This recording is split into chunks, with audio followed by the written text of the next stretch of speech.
आज का हमारा टॉपिक है बच्चों होमोजीनियस इक्वेशंस।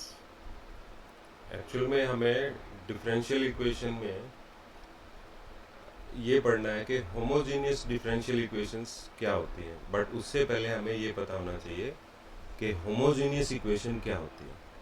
तो जैसे कि मैंने डेफिनेशन लिखी है बच्चों, ए फंक्शन एफ जो है ना, F of x comma Y is said to be homogeneous of degree N if, अब ये देखो लैम्डा को मैंने, अगर इसी फंक्शन के जो हमारा एक्स और वाई जो हम फंक्शन में वैल्यू पुट करते हैं उसको अगर एक लैम्डा कांस्टेंट के साथ अगर हम मल्टीप्लाई कर दें, लैम्डा एक्स इंटू में lambda y is equal to lambda raise to power n और f of x comma y for any non zero constant lambda.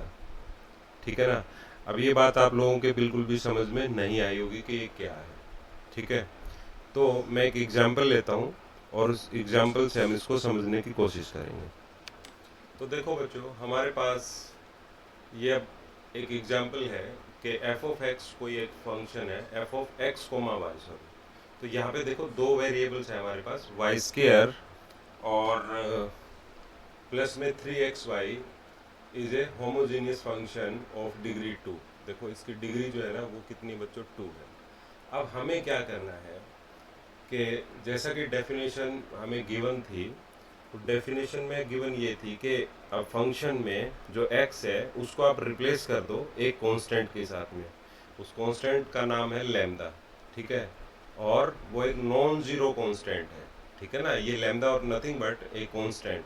ठीक है, जरूरी नहीं है कि यहाँ पे आपने मतलब लैम्डा ही इसको लिखना है।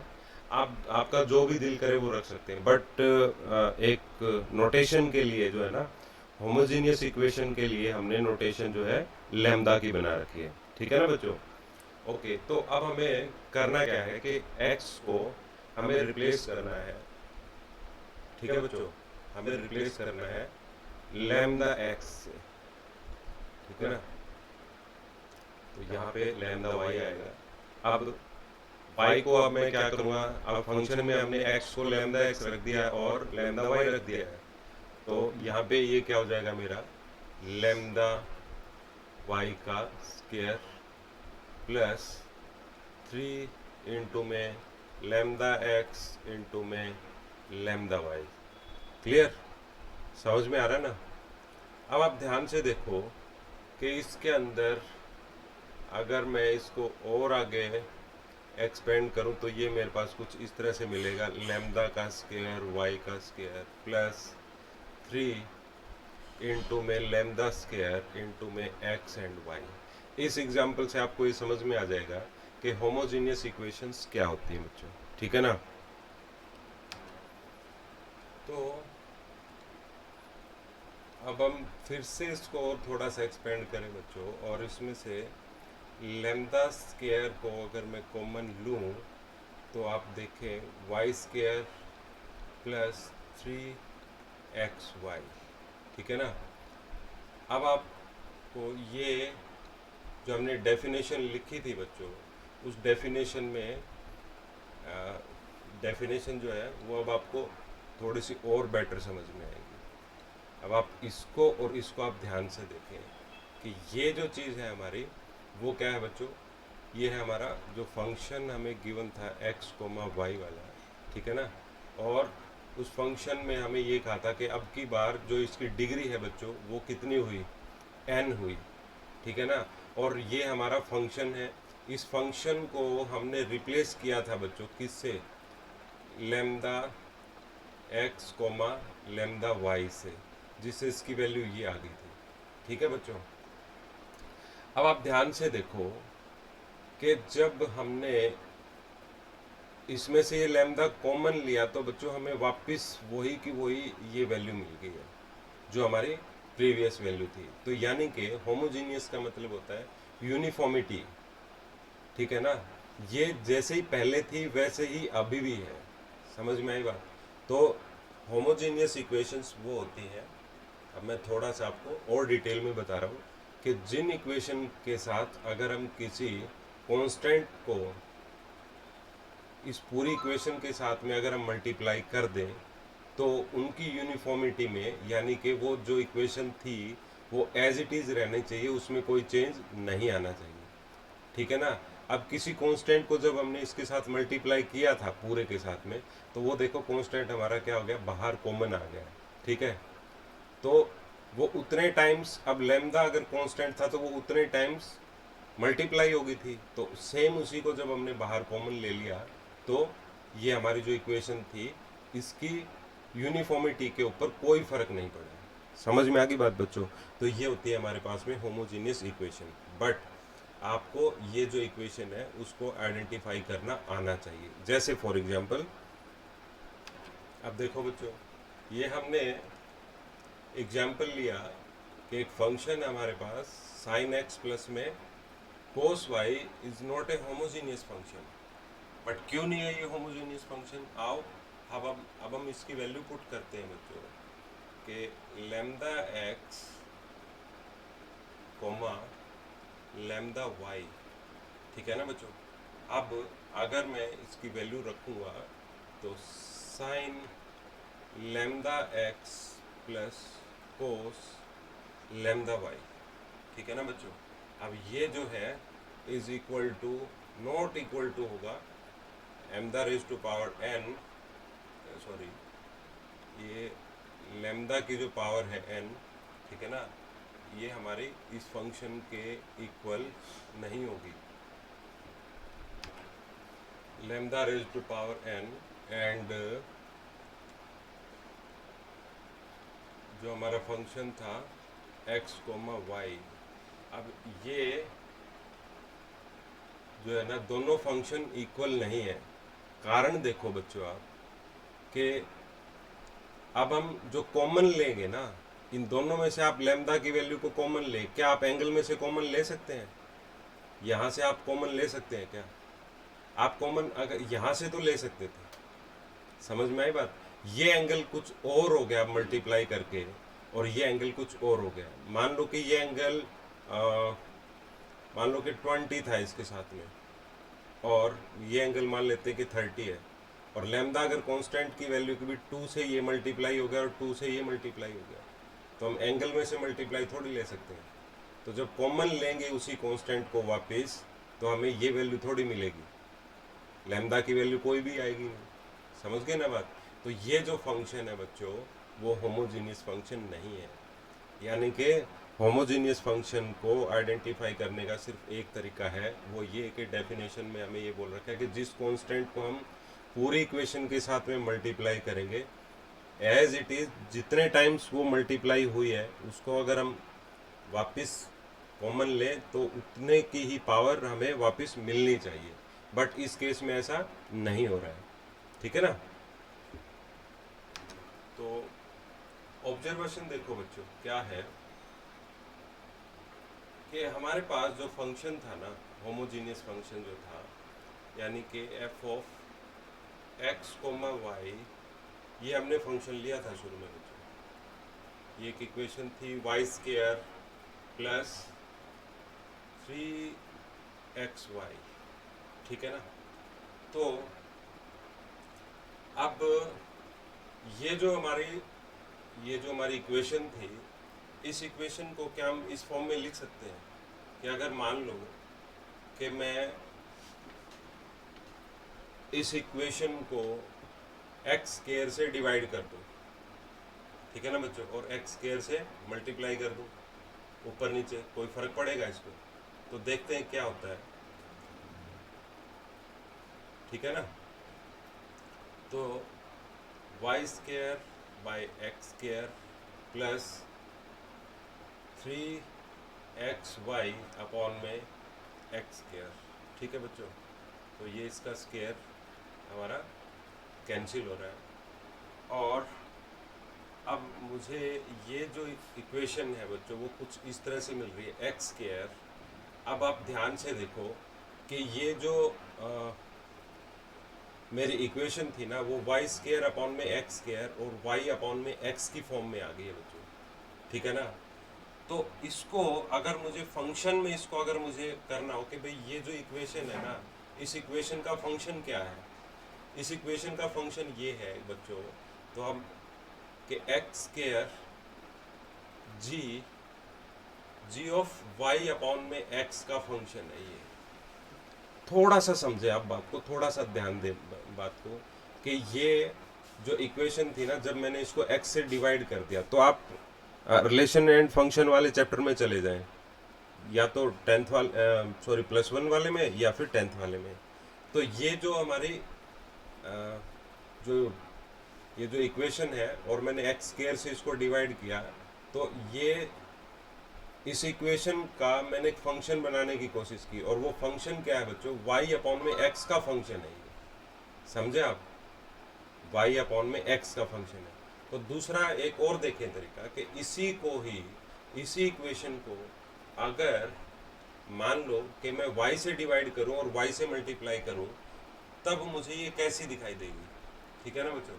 तो y स्क्वायर इनटू में, अब ये मुझे मिलेगा 1, क्योंकि y से y को अगर मैं डिवाइड कर दूंगा तो 1 मिलेगा, प्लस में 3 x अपॉन में y मिलेगा। समझ रहे हैं क्या बात आप, क्योंकि मैंने y स्क्वायर से ऊपर मल्टीप्लाई और डिवाइड कर दिया, ठीक है। तो अब ये एक्चुअल में तो इक्वेशन थी, बट अगर मान लो मैं इसी इक्वेशन को अगर फंक्शन में अगर बदलना चाहूँ, तो जो फंक्शन होगा मेरा वो कुछ यूँ हो जाएगा, वाई स्क्वायर, अब मैं इसका कोई भी एक नाम दे लूँ, एच ऑफ एक्स अपॉन में वाई हो गया। अभी नहीं आई बात समझ में, देखो अब एक्स जो है ना ऊपर चला गया और वाई नीचे आ गया, तो ये फंक्शन बदले हमारे, ठीक है ना, दो। तो अब हमने ऑब्जर्व ये किया कि अगर अब हमने ये ऑब्जर्व किया कि कोई भी जो इक्वेशन है हमारी, अगर हम उसको वापस फंक्शन के व्यू से अगर हम देखें, तो वो अपने को दो तरह का फंक्शन दिखाई मिलेगा। या तो वो x का है विद रिस्पेक्ट टू, देखो अब हम दो ही चीज़ें करते हैं, या तो dy/dx या फिर dx/dy, यूं भी तो हो सकता है, तो हम उसको पलट देंगे। समझ में आ रही बात बच्चों। तो ये था डिफरेंशियल इक्वेशन को होमोजीनियस इक्वेशन को, ठीक है ना। तो ये हमारी ऑब्जर्वेशन थी बच्चों कि अगर हम किसी भी इक्वेशन को वापस उसी फंक्शन के अंदर हम चेंज कर दें, ठीक है ना, तो किसी भी इक्वेशन को हम देख सकते हैं कि भाई ये x का फंक्शन है, y का है, ठीक है ना। अब ध्यान से देखो, ये x और y का फंक्शन है। तो बात करते हैं बच्चों अब हम होमोजीनियस डिफरेंशियल इक्वेशन की। होमोजीनियस डिफरेंशियल इक्वेशन हमारी वो इक्वेशन होती हैं बच्चों कि उनको हम अगर इस फॉर्म में रख पाए, dy/dx is equal to f of x, y upon में g ऑफ x, y, अगर हम होमोजीनियस डिफरेंशियल इक्वेशन, हमारी वो इक्वेशन होती है अगर हम उन इक्वेशन को इस फॉर्म में अगर हम रख पाए। तो ध्यान से देखो, मैंने यहाँ पे डिफरेंशियल इक्वेशन को देखो इसी फॉर्म में रखने की कोशिश की है बच्चों। ये वाई स्क्वायर प्लस 3xy तो जो है ना हमें गिवन था, और ये था fx, y का। तो दूसरा हम कोई भी एक इक्वेशन ले सकते हैं g ऑफ x की, ऐसी दूसरी भी मिलती जुलती हो, तो उसको हम देखो इसी फॉर्म में हमने रखा, y अपॉन में x की फॉर्म में हम रख सकते हैं उसको, ठीक है ना। तो differential equation, homogeneous differential equation वो होती हैं कि जिनको हम dy/dx, क्योंकि अब डिफरेंशियल इक्वेशन अगर पढ़ रहे हैं तो वो क्या होगी, dy/dx की फॉर्म में तो डेफिनेटली होंगी, ठीक है ना, ठीक है। और फिर हमें ये कंडीशन भी है कि ये फॉर्म रखने के बाद में भी जो हमारा फंक्शन, यानी कि ये और ये जो फंक्शन है वो एक होमोजीनियस फंक्शन होना चाहिए, और जिसकी डिग्री जो हो एक्स कोमा वाई, ठीक है ना। तो बहुत बार जो डिग्री है बच्चों, अगर मान लो कि जहाँ पे डिग्री हमें 1 दिखाई दे रही हो तो वहाँ पे डिग्री इसकी एक्स नोट हो सकती है। समझ में आ गई बात। तो अब मैं कुछ गाइडलाइंस आपको बता रहा हूँ कि होमोजीनियस डिफरेंशियल इक्वेशन है उनको सॉल्व कैसे करते हैं। क्वेश्चन लेते हैं बच्चों। क्वेश्चन है dy by dx is equal to y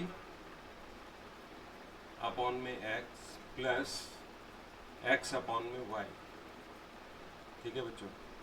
तो इसमें हमें करना क्या है, each of the following differential equation is homogeneous and solve each of term. तो ये है अपने पास में बच्चों क्वेश्चन।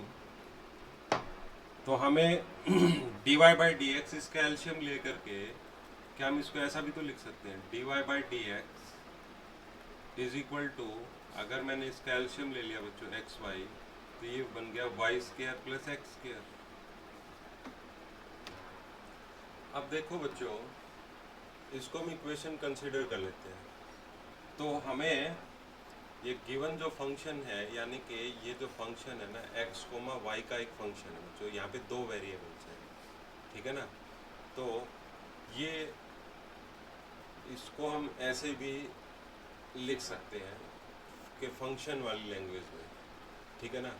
अब अकॉर्डिंग टू डेफिनेशन सबसे पहले मैं ये चेक करूँगा कि ये एक होमोजीनियस इक्वेशन है या नहीं है। तो उसके लिए मैं क्या करूँ कि इसको लैम्डा कांस्टेंट से रिप्लेस कर दूंगा मैं, ठीक है ना जी। तो ये मुझे क्या मिलेगा कि लैम्डा का स्क्वायर और एक्स का स्क्वायर प्लस में लैम्डा का स्क्वायर एंड वाई का स्क्वायर अपॉन में मुझे मिलेगा लैम्डा एक्स इनटू में लैम्डा वाई, ठीक है बच्चों।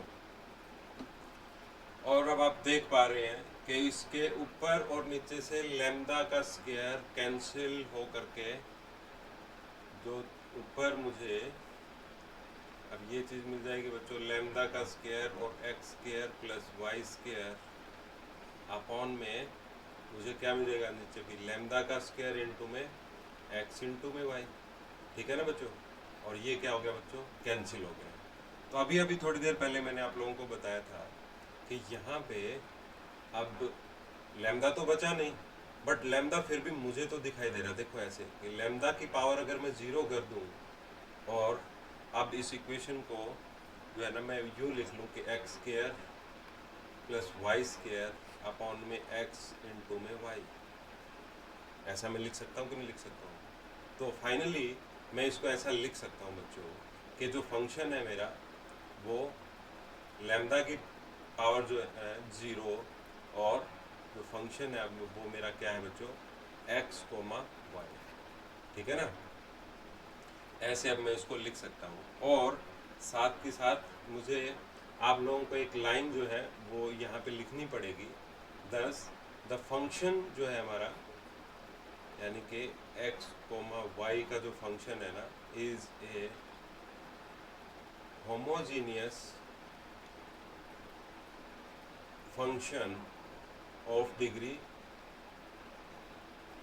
homogeneous function of degree 0, ठीक है ना।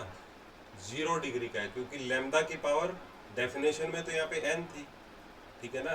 तो डिग्री जो है बच्चों वो क्या हो सकती है, 0 भी तो हो सकती है। तो डिग्री के लिए मैंने क्या किया, इसको 0 कर दिया। तो ये क्या है अब हमारी एक होमोजीनियस इक्वेशन है, क्योंकि इसमें से पूरी में से हम जितना हमने मल्टीप्लाई किया था कांस्टेंट को वही का वही हमारे पास वापस कॉमन आ रहा है। क्लियर। तो अब ये तो चेक हो गया कि ये जो हमारी इक्वेशन जो थी वो क्या है, होमोजीनियस इक्वेशन है। बट अभी इसको सॉल्व करना बाकी है बच्चों, ठीक है ना। तो इसको सॉल्व कैसे करेंगे, तो सॉल्व करने के लिए तरीका ये है बच्चों कि यहाँ ये आप देख रहे हैं कि स्टार्टिंग में हमें मिला था dy बाई डी एक्स, ठीक है ना। इसमें से आप ये करें काम कि y अपॉन में जो x है ना, y अपॉन में x जो है बच्चों, उसको v के इक्वल पुट कर लो आप, ठीक है ना। किसके इक्वल पुट कर लीजिए आप, v के इक्वल पुट कर लें, ठीक है। ये एल्गोरिथम है कि डिफरेंशियल इक्वेशन को किस तरह से हमें पुट करना है। तो सब्स्टिट्यूशन मेथड हम यूज़ करेंगे। y अपॉन में x जो है उसको आप v के इक्वल पुट कर लीजिए, फिर आपको जो चीज़ मिलेगी वो मिलेगी y is equal to v into में x। तो uv वाला प्रोडक्ट रूल हमें मिल रहा है यहाँ पे। तो ये तो हो जाएगा बच्चों विद रिस्पेक्ट टू x। अगर मैं इसको डिफ्रेंशिएट करूँगा तो इस तरफ तो मुझे मिल जाएगा dy by D X is equal to, अब की बार अगर मैं v को एज इट इज रखता हूँ और x का बन गया 1, तो प्लस में ये अब मैं x को रखूँगा तो dv by D x. Clear ना, इतनी बात तो समझ में आ गई होगी। तो देखो बच्चों, यहाँ से y की जो वैल्यू है, और ये रही हमारी इक्वेशन नंबर 1, y की वैल्यू को और dy बाई डी एक्स की जो वैल्यू है उसको हम कहाँ पुट कर देंगे, इक्वेशन 1 में, ठीक है ना बच्चों। तो dy बाई डी एक्स जो है वो तो बना मेरा, वो बन गया है v plus X dv by D x. And अब इक्वेशन 1 के अंदर y जो था वो क्या है बच्चों मेरे पास में, v का स्क्वायर x का स्क्वायर। यहाँ पे आप देखें इक्वेशन 1 में, तो वो है v का स्क्वायर x का स्क्वायर और प्लस में x स्क्वायर, तो एज इट इज ही रहेगा क्योंकि हम तो y की वैल्यू पुट कर रहे हैं इसमें, ठीक है ना बच्चों। और नीचे x मेरा एज इट इज, एंड फिर से y की वैल्यू क्या है बच्चों, vx है। ये मैंने वैल्यू रख दी इसके अंदर से। तो ये हमारी जो इक्वेशन थी वो अब इक्वेशन 1 जो है वो हमारी कुछ इस तरह की बन गई। मैं इसको एक अदर कलर से अंडरलाइन या फिर इसको एक बॉक्स में डाल देता हूँ ताकि ये आपको समझ में आ जाए।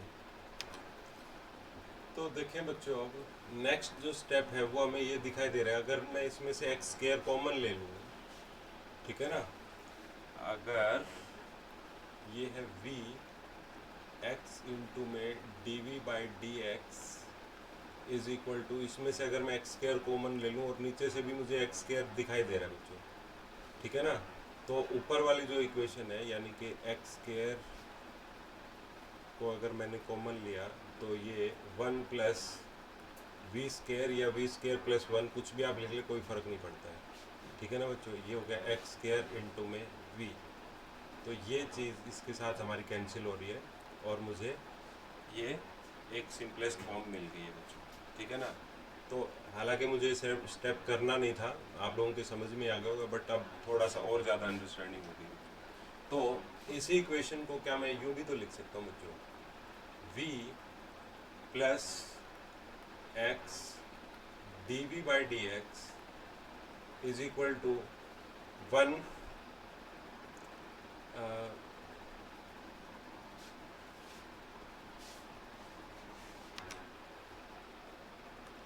इसको हम लिख सकते हैं बच्चों 1 अपॉन में v एंड प्लस में v से v का स्क्वायर कर जाए, यानी कि दोनों के डिनोमिनेटर मैंने सेपरेट कर लिए बच्चों, ठीक है ना। और एक चीज़ और कैंसिल हो रही है कि अब ये प्लस में आ गए हैं तो दोनों के v भी कैंसिल हो जाएंगे बच्चों, ठीक है ना। और अगर ये कैंसिल हो गए तो और ज़्यादा सिंपल फॉर्म बन गई बच्चों। अब यानी कि अगर मैं इसको वेरिएबल सेपरेबल अगर कर लूँ तो कोई ख़ास दिक्कत नज़र नहीं आ रही बच्चों, ठीक है ना। तो यानी कि v को तो अब मैं इधर ले आऊँ और x को और dx को जो है ना बच्चों उधर ले जाऊँ। तो वेरिएबल सेपरेबल अगर मैं इसको करूँ तो ये मिला मुझे बच्चों, v तो ऊपर चला जाएगा, v dv, ठीक है बच्चों, और dx जो है मेरा इक्वल के इस तरफ आ गया और x उसके अपॉन में चला जाएगा, यानी कि ये बन गया 1 अपॉन में x इंटू में dx।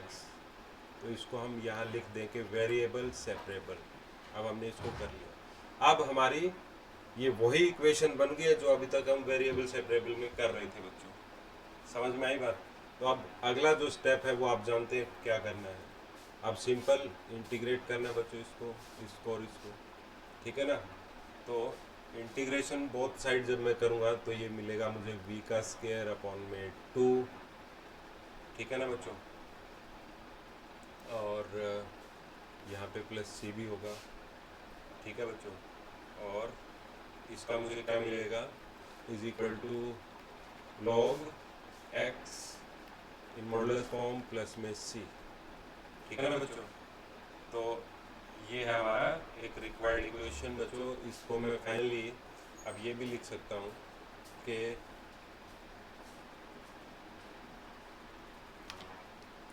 अब आप देखेंगे हमने यहाँ पे, आप चेक करें इसको, हमने v को क्या कंसीडर किया था, y अपॉन में x कंसीडर किया था ना बच्चों। तो ये हो गया हमारा 1/2 और ये हो गया वाई स्क्वायर अपॉन में x का square and is equal to log x plus में c। तो ये हमारी है बच्चों रिक्वायर्ड इक्वेशन। समझ में आ गई बात? कुछ भी नहीं है, बहुत ही आसान है, आप लोग इसको खूब आराम से कर सकते हैं, ठीक है बच्चों। तो अब आप इसके क्वेश्चन करना स्टार्ट कीजिए। अगर आपकी कोई प्रॉब्लम है तो मुझे आप सेंड कर सकते हैं, ठीक है बच्चों।